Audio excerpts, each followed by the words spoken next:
رسول خدا آفتاب ہدایت، سلام علیکہ سلام علیکہ۔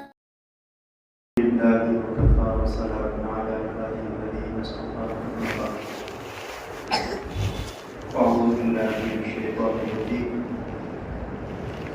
بسم الله الرحمن الرحيم. ولنبلونكم بشيء من الخوف والجوع ونقص من الأموال والأنفس والثمرات وبشر الصابرين الذين إذا أصابتهم مصيبة قالوا إنا لله وإنا إليه راجعون. صدق الله العظيم وصدق رسوله النبي الكريم، ونحن على ذلك من الشاهدين والشاكرين والحمد لله رب العالمين. میرے محترم بزرگوں اور دوستوں،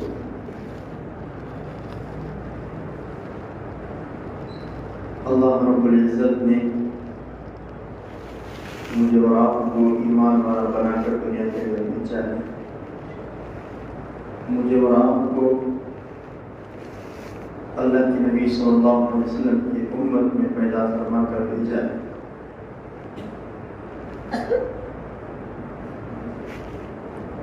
میں اور آپ حضرت محمد مصطفیٰ صلی اللہ علیہ وسلم کی امت میں پیدا ہونا میرے اور آپ کے لیے خوش قسمتی ہے، سعادت مندی ہے.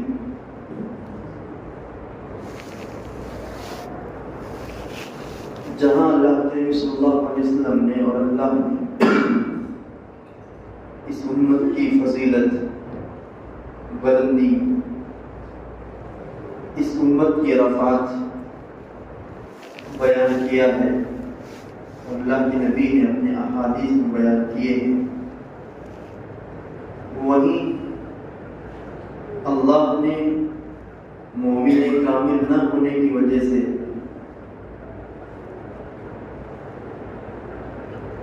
جو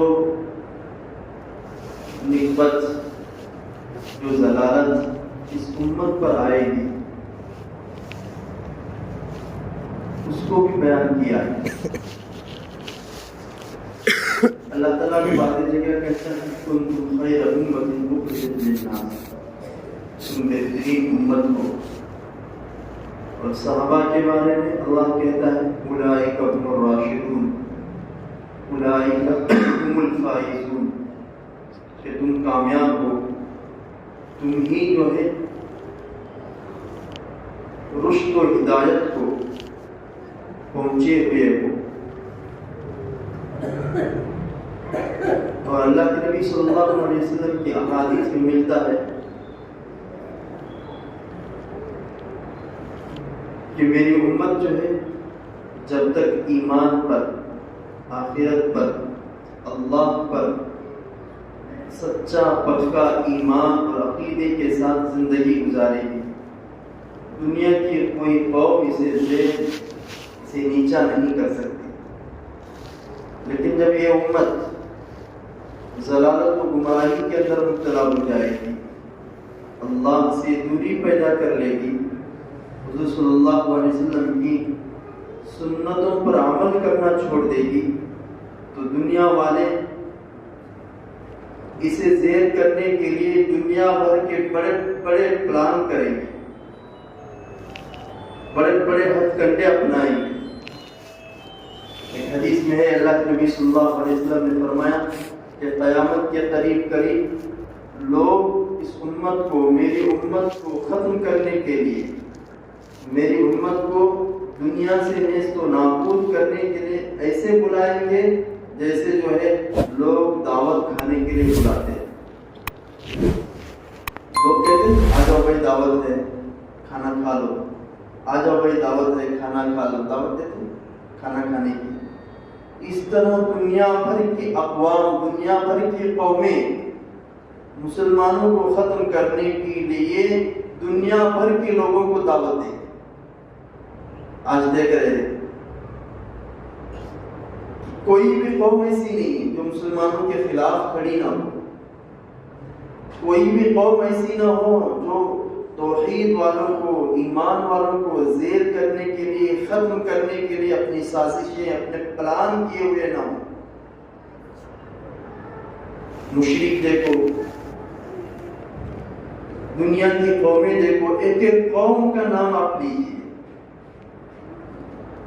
حتیٰ کہ قرآن جو ہے عیسائیوں اور یہودیوں کے بارے میں کہتا ہے وقالت اليهود ليست النصارى على شيء وقالت النصارى ليست اليهود على شيء۔ یہودی کہتے ہیں کہ عیسائی حق پر نہیں ہے، یہ کوئی چیز ہے ہی نہیں ہے، اور عیسائی کہتے ہیں یہودی کوئی چیز ہے ہی نہیں ہے، ان کی مضبوط جڑ ہے ہی نہیں ہے۔ اتنی خطرناک دشمنی قرآن اس کو بیان کرتا ہے، اتنی خطرناک نفرت ہے۔ عیسائی یہودیوں سے کرتے ہیں، یہودی عیسائیوں سے کرتے ہیں، حالانکہ یہودیوں کی بھی جو ہے وہ نبی گزرے ہیں، عیسائیوں کی بھی نبی گزرے ہیں جس کو مانتے ہیں، ان کو بھی کتاب دی گئی، ان کو بھی کتاب دی گئی۔ یہ عیسیٰ علیہ السلام کو مانتے ہیں عیسائی، موسیٰ علیہ السلام کو مانتے ہیں یہودی، اور ان کو جو ہے اپنا نبی اور نبی تسلیم کرتے ہیں، اور واقعتاً ہے بھی ایسا، لیکن ان کے اندر اتنی خطرناک نفرت ہے۔ عیسائیوں کا عقیدہ ہے کہ ہمارے نبی عیسیٰ علیہ السلام کو یہودیوں نے قتل کیا، یہودیوں نے سازش کی تھی عیسیٰ علیہ السلام کو شہید کرنے کی، اور جس وقت اس جگہ پہ لے جا کر عیسیٰ علیہ السلام کو سولی دینا چاہتے تھے، اللہ تعالیٰ نے فرشتوں کے ذریعے سے عین اسی وقت عیسیٰ علیہ السلام کو آسمانوں پر اٹھا دیا، فَرَفَعَهُ اللَّهُ إِلَيْهِ۔ قرآن کہتا ہے کہ عیسیٰ کو ہم نے اٹھا لیا ہے آسمانوں کے اندر، اور عیسائیوں کا عقیدہ ہے کہ نہیں، یہودیوں نے ہمارے نبی عیسیٰ علیہ السلام کو قتل کیا ہے، شہید کیا ہے، اور ہمارا مسلمانوں کا ایمان اور اعتقاد ہے کہ نہیں، عیسیٰ علیہ السلام قتل و شہید نہیں کیے گئے ہیں، بلکہ اللہ تعالیٰ نے آسمانوں پہ اٹھا لیا ہے۔ آخری زمانے میں قیامت کے قریب قریب اللہ تعالیٰ اس امت میں کا ایک امتی بنا کر جو ہے امام بنا کر دنیا کے اندر بھیجیں گے۔ جس وقت مہدی علیہ السلام دنیا کے اندر تشریف لائیں گے، عین اسی وقت عیسیٰ علیہ السلام کو اللہ تعالیٰ جو ہے دمشق کی جامع مسجد کے اندر جو ہے اتارے گا۔ یہ قیامت کے آثار ہے، تو اس کو آئندہ بیان کروں گا میں۔ تو میں یہ کہنا چاہتا ہوں کہ یہودیوں کی اور عیسائیوں کی جو دشمنی ہے وہ کتنی خطرناک ہے، لیکن پھر بھی مسلمانوں کو مقابلے میں لانے کے لیے، مسلمانوں کو زیر کرنے کے لیے، ختم کرنے کے لیے ایک ہو گئے۔ اور یہودیوں کی چاپلوسی، منافقت اتنی خطرناک ہے کہ اس کو قرآن بیان کرتا ہے ضربت علیہم الذلۃ والمسکنۃ وباءوا بغضب من اللہ، کہ اللہ تعالیٰ کا غضب اور غصہ ان پر نازل ہو گیا، ان پر کوڑے برسائے گئے، اس لیے کہ انبیاء کا انہوں نے قتل کیا ہے، انبیاء کا قتل کیا ہے، تو ان پر ہمیشہ ذلت و نکبت چھائی ہوئی ہوگی۔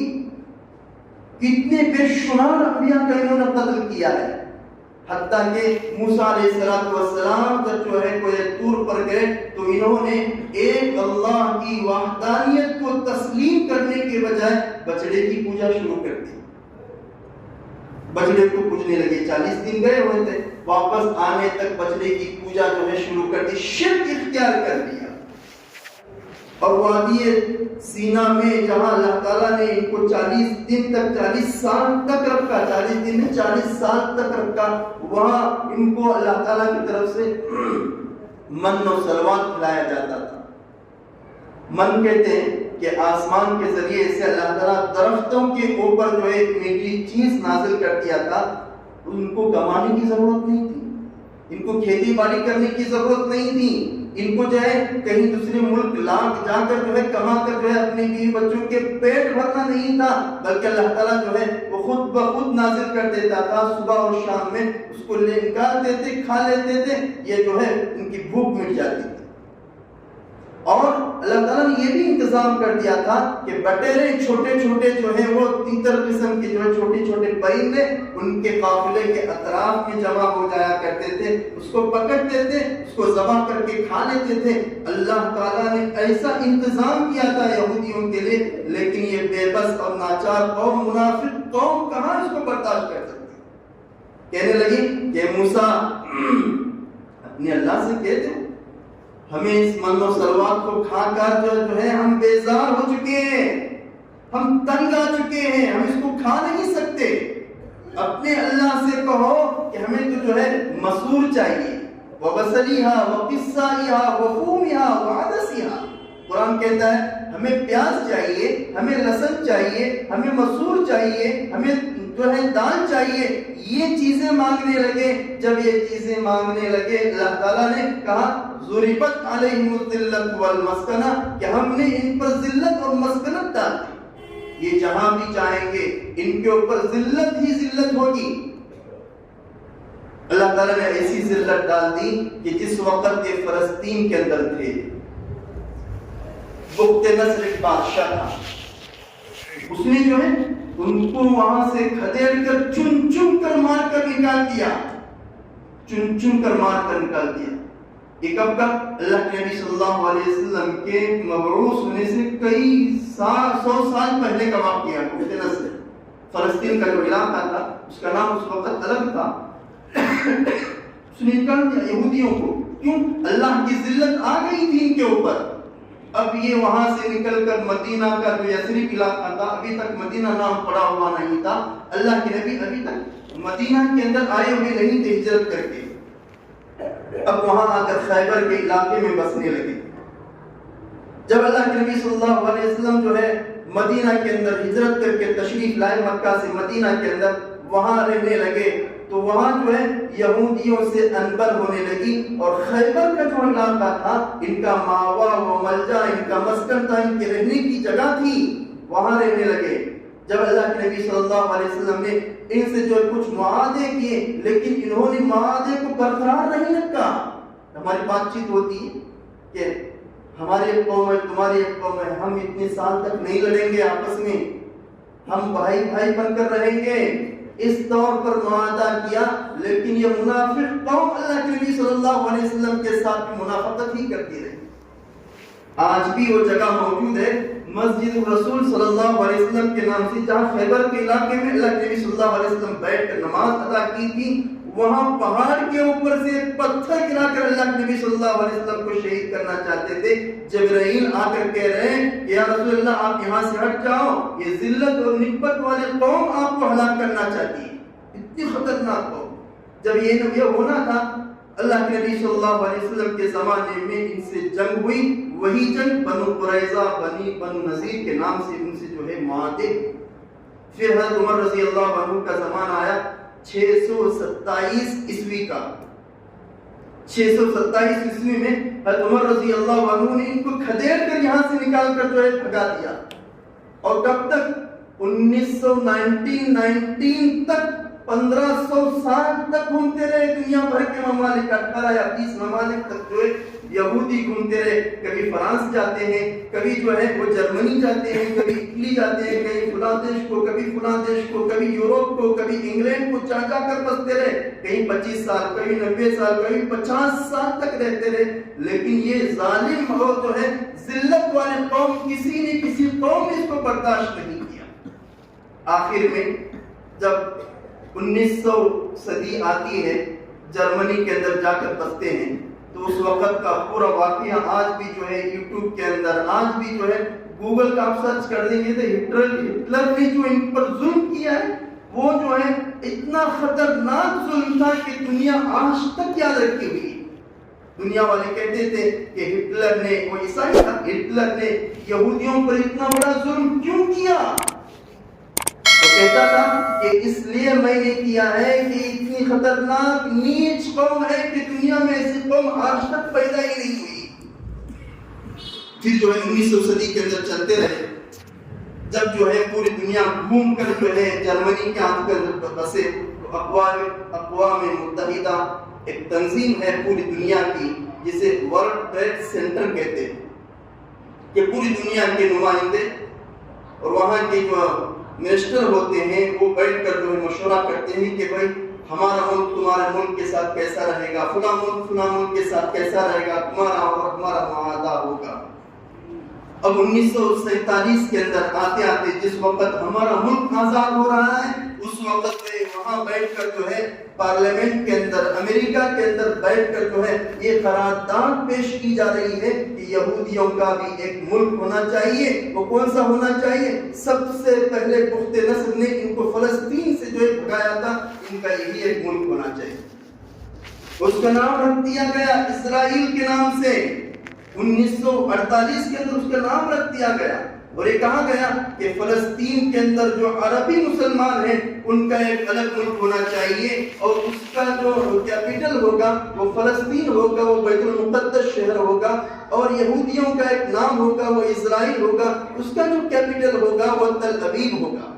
اس طریقے سے بٹوارا کر دیا گیا، لیکن مسلمان اس سے خوش نہیں تھے۔ کیوں؟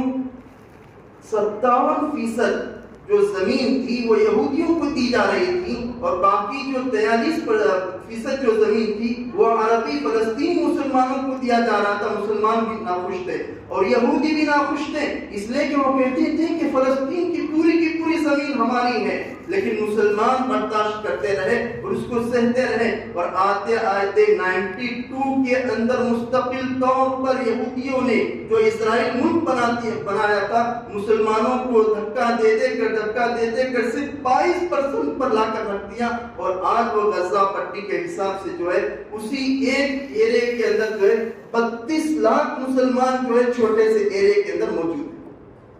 اور آج کل جو ہے چل رہا ہے کہ مسلمانوں کو وہاں کی زمین تنگ کر دی گئی، کیا مسلمان یہیں نہیں رہ سکتے؟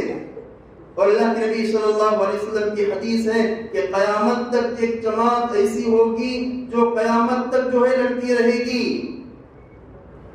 اور ان کے پاس کوئی چیز نہیں ہوگی، کوئی ایٹمی طاقت نہیں ہوگی، کوئی بم نہیں ہوگا، کوئی ہتھیار نہیں ہوگا، وہ پتھروں سے لڑتے ہوئے ہوں گے۔ اور آج دیکھ رہے ہیں مسلمانوں کو ایمان کے نام پر مارا جا رہا ہے، مسلمانوں کو ایمان کے نام پر ستایا جا رہا ہے۔ یہ کیوں ہوا؟ یہ اسی لیے ہوا کہ دوستو بزرگوں، ایک تو جو ہے یہ یہودی قوم نیچ قوم ہے، دوسری تو جو ہے ہم نے جو اسباب مجھے اور آپ کو وہاں کے رہنے والے مسلمانوں کو اختیار کرنا چاہیے تھا نہیں کیے۔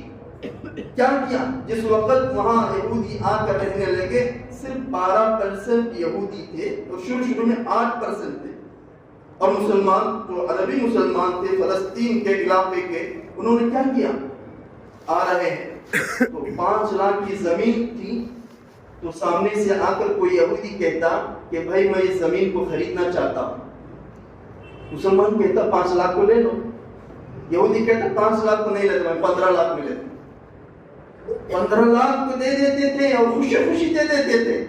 ہوا ایسا کہ 30-35 سال کے عرصے کے اندر جو ہے آدھی سے زیادہ فلسطین کی زمین کو یہودیوں نے خرید لیا، اور اس وقت کے علماء نے یہ کہا کہ بھائی ہمارے خاص کر کے علماء دیوبند میں سے حضرت مولانا اشرف علی تھانوی صاحب نور اللہ مرقدہ نے کہا تھا کہ بھائی عربی فلسطینی بھائیوں کو، مسلمانوں کو یہ مسلمانوں کی زمینوں کو یہودیوں کو بیچنا ناجائز ہے، حرام ہے، لیکن کوئی سننے کے لیے تیار نہیں۔ اسی لیے ایک قانون ہے، ضابطہ ہے، جو قوم اپنی زمین کو بیچتی ہے اس کا کوئی پائیدار نہیں ہوتا، اس کی کوئی مضبوط زمین ہی نہیں ہوتی۔ میرے باپ دادا کی آستی ہے 50 ایکڑ جنگل، میں اس میں سے 25 ایکڑ بیچا، بھی میرے بچے آ رہے 25 ایکڑ بیچے، کہتا ہے ایک ہی پلاٹ بچے، 25 جنے میرے۔ یہ سب سے بڑی غلطی ہے، جہاں کے لوگ اپنی زمینوں کو بیچتے ہیں ان کا کہیں ٹھکانہ نہیں ہوتا ہے۔ فلسطینی مسلمانوں نے یہی کیا کہ اپنی زمینوں کو ان کی زمینوں کو یہودیوں نے تگنی دگنی چوگنی رقم دے کر خرید دیا، جہاں جو ہے یہ سمٹتے چھوٹے سے ایریے کے اندر آ گئے۔ اب کیا ہماری زمین کو واپس دے دو کہنے لگے فلسطینی مسلمان، یہودی کہنے لگے ہم کہاں سے دیں، ہم نے تمہاری زمینوں کو خرید دیا ہے۔ عربی فلسطینی مسلمان کہنے لگے کہ ہماری مذہبی میراث ہے، یہاں انبیاء علیہ السلام کے مقبرے ہیں، یہاں انبیاء علیہ السلام کی قبریں ہیں، یہاں بیت المقدس ہے، یہاں قبۃ الصخرہ ہے، یہاں جو ہے بڑا تاریخی علاقہ ہے اسلام کے نام پر، جو ہے بہت بڑا جو ہے میراث ہے، اس کو جو ہے واپس دے دو، اب نہیں دیں گے۔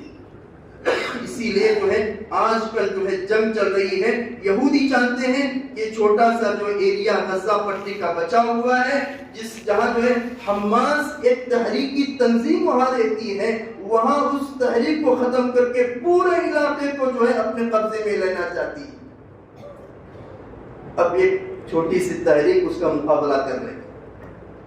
6 اکتوبر 2023 کو جو ہوا آپ جانتے ہیں، مجھے کہنے کے لیے آسان ہے، آپ کو سننے کے لیے آسان ہے، ایسا ظلم ہوا ہے کہ 24-25 گھنٹوں کے اندر بچوں کو شہید کر دیا گیا، عورتوں کو شہید کر دیا گیا، نوجوانوں کو شہید کر دیا گیا، لیکن ان کے ایمان کو مجھے اور آپ کو سلام کرنا چاہیے کہ کتنا مضبوط ایمان ہے ان فلسطینی مسلمانوں کا، لڑ رہے ہیں اللہ کے لیے اور کہتے ہیں کہ زمین ہماری ہے، ہم مر جائیں گے لیکن زمین حوالے نہیں کر دیں گے۔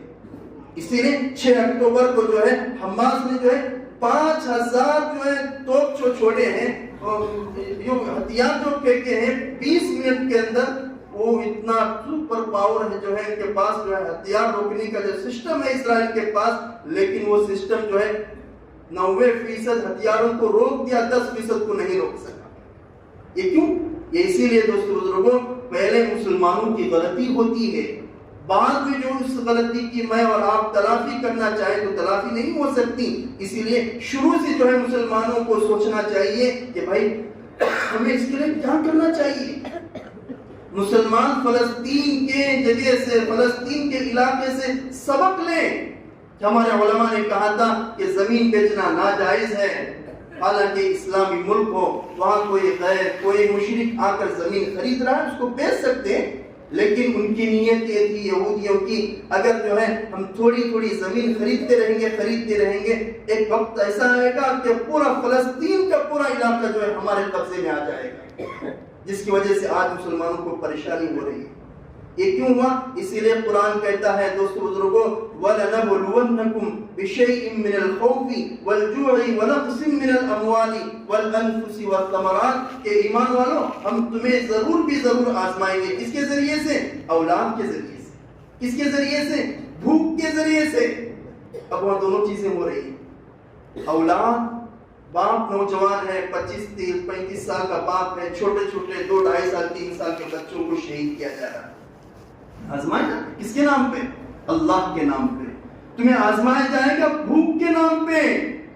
آج دیکھ رہے ہیں کہ 3-3 4-4 دن ہو گئے، ایک لقمہ روٹی کا نہیں مل رہا ہے، اور ہمارا تعلق ہے بیت المقدس سے، ہمارا تعلق ہے، ہم اس سے سبک دوش نہیں ہو سکتے، ہم اپنے ہاتھ اٹھا نہیں سکتے بھائی انہوں فلسطین میں ہیں، بیت المقدس پاس میں، انہوں لڑے، انہیں چلے دے کر کو، ہمیں یہاں ہندوستان میں آرام سے نہیں چلے گا۔ ہم کچھ نہیں کر سکتے، دعا کر سکتے ہیں ان کے لیے، ہم کچھ نہیں کر سکتے تو ان کے لیے اللہ سے گڑ گڑا کر مانگ کر جو ہے اللہ تعالیٰ سے خوشحال زمانے کے لیے دعا کر سکتے ہیں کہ اللہ یا بہتری پیدا کر دے، یا حالات کو درست کر دے، فلسطین کی کھوئی ہوئی مسلمانوں کی زمین کو تو واپس کر دے، اس کے لیے دعا کر سکتے ہیں۔ کیوں؟ ہمارا تعلق خاص ہے۔ اللہ کے نبی صلی اللہ علیہ وسلم جب معراج پر مکہ سے جو ہے سفر کیے ہیں تو سب سے پہلے آپ کی جو سواری کو باندھا گیا ہے، آپ نے انبیاء کی جو امامت فرمائی ہے وہ بیت المقدس مسلمانوں کا قبلہ اول ہے، کسی طریقے سے اس کو چھوڑ نہیں سکتے۔ کئی ہزار انبیاء کا تعلق رہا ہے، حضرت موسیٰ علیہ السلام کا، حضرت عیسیٰ کا، حضرت ابراہیم کا، بے شمار انبیاء کا تعلق جو ہے وہ قبلہ اول بیت المقدس سے۔ آج مسلمانوں کو بیت المقدس کس چیز کا نام ہے معلوم نہیں، وہ جو ہے سنہری کلر کا جو گنبد نظر آتا ہے اسے بیت المقدس مسجد سمجھتے نہیں، وہ قبۃ الصخرہ ہے۔ مسلم بادشاہوں نے یا حضرت عمر فاروق رضی اللہ عنہ کے زمانے میں اس کو تعمیر کیا تھا۔ اصل جو مسجد اقصی ہے وہ الگ ہے، جو کالی نظر آتی ہے وہ مسجد اقصی ہے۔ اور وہاں میں مقدس مقامات ہیں، اس کو جو ہے جاننے کی ضرورت ہے. مجھے اور آپ کو اس کا علم نہ ہونے کی وجہ سے وہاں کی زمین سے، وہاں کی چیزوں سے، وہاں کے جو ہے مقدس مقامات سے محبت نہیں ہے، جس کی وجہ سے میرا اور آپ کا ایمان کیسے کامل اور مکمل ہو سکتا ہے. حالانکہ اس وقت اتنے ہیں کہ صرف اور صرف عربی لوگ ہی صرف بیٹھ کر جو ہے ان اسرائیلوں پر جو ہے صرف پیشاب ہی کرتے تو بہہ کر ختم ہو جائیں. کتنے چند کروڑ ہیں، 2 یا 2.5 کروڑ ہیں، اور صرف عربستان میں کتنے کروڑ مسلمان ہیں، اور پورے 56 ممالک مسلمانوں کے ملا لیں صرف پیشاب ہی کرتے ہیں عربستان کے لوگ تو یہ اسرائیل بہہ کر ختم ہو جائے گا. لیکن کوئی اٹھنے کے لیے تیار نہیں. پتا چلا اللہ کے نبی صلی اللہ علیہ وسلم نے فرمایا تھا کہ قیامت کے قریب قریب تم پر لوگ دوڑیں گے تمہیں کھانے کے لیے، زیر کرنے کے لیے. صحابی نے پوچھا یا رسول اللہ ہم تعداد میں کم ہوں گے؟ اللہ کے نبی صلی اللہ علیہ وسلم نے فرمایا تم تعداد میں کم نہیں ہوں گے، تم تعداد میں بہت بھاری بھرکم میں ہوں گے. فرمایا صحابی نے یا رسول اللہ پھر کیا ہوگا؟ کہ نہیں، تمہارے اندر وہ چیز نہیں ہوگی، بزدلی تمہارے اندر داخل ہو جائے گی. آج مقابلہ کرنے کی سخت اور طاقت نہیں. کوئی قوم، کوئی بھی ملک جو ہے ان فلسطینی بھائیوں کے لیے آواز اٹھانے کے لیے تیار نہیں. نہ ایران، نہ عراق، نہ جو ہے وہ سعودی عربیہ، نہ قطر، نہ کوئی جو ہے اور ملک جو سپر پاور کہلاتا ہے. مالی اعتبار سے اللہ تعالیٰ نے خوب نوازا ہے، ایٹمی اعتبار سے بھی خوب نوازا ہے، لیکن ایک لفظ کہنے کے لیے تیار نہیں. کون کہے گا؟ یہ زمانہ. اسی لیے دوستو بزرگوں، میرے اور آپ کے لیے ضروری ہے، ہم کچھ نہیں کر سکتے ان فلسطینی بھائیوں کے لیے، اپنی انفرادی دعاؤں میں ان کو یاد رکھیں. ہمارا خاص تعلق ہے، ہمارا قبلہ اول ہے. کتنے انبیاء کے مقبرے وہاں موجود ہیں. وہیں جو ہے شام کے علاقے سے حدیث میں ہے کہ وہیں سے جو ہے وہ میدان محشر قائم کیا جائے گا. قیامت کا میدان وہیں سے قائم ہوگا ایک حدیث کے مطابق. اور ایک حدیث کے مطابق عرفات کے میدان سے جو ہے وہ میدان محشر قائم کیا جائے. جو بھی ہو تو مجھے اور آپ کو اس کی کوشش کرنی چاہیے. ان فلسطینی مسلمان بھائیوں کے لیے دعائیں کریں کہ اللہ تعالیٰ ان کو آسانیاں پیدا فرمائے، اللہ تعالیٰ سہولتیں پیدا فرمائے، ان کی جان کی، ان کے مال کی، عزت کی، آبرو کی حفاظت فرمائے. جو سنتیں نہیں پڑھ رہی سنتیں.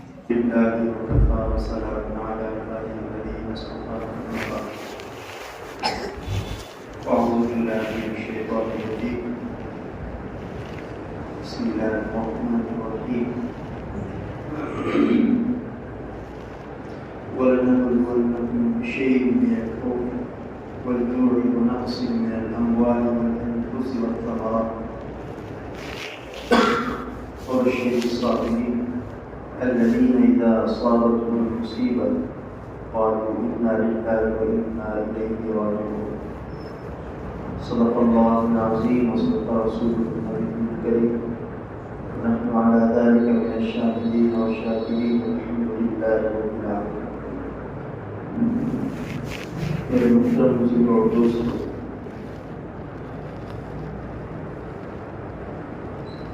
اللہ رب العزت نے مجھے اور آپ کو ایمان والا بنا کر دنیا کے اندر بھیجا ہے. مجھے اور آپ کو اللہ کے نبی صلی اللہ علیہ وسلم کی امت میں پیدا فرما کر بھیجا ہے.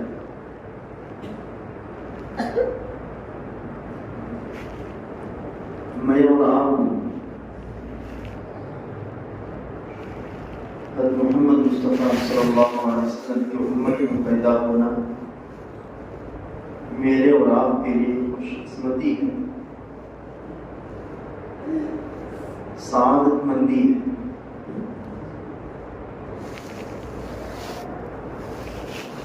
جہاں اللہ کے صلی اللہ علیہ وسلم نے اور اللہ نے اس امت کی فضیلت، بلندی،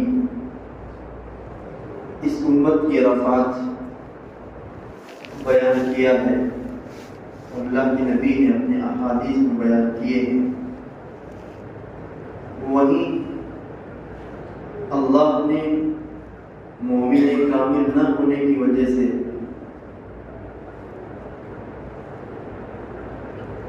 جو نسبت، جو ضلالت اس امت پر آئے گی اس کو بھی بیان کیا ہے۔ اللہ تعالیٰ کی باتیں جگہ کہتا ہے کنتم خیر امۃ اخرجت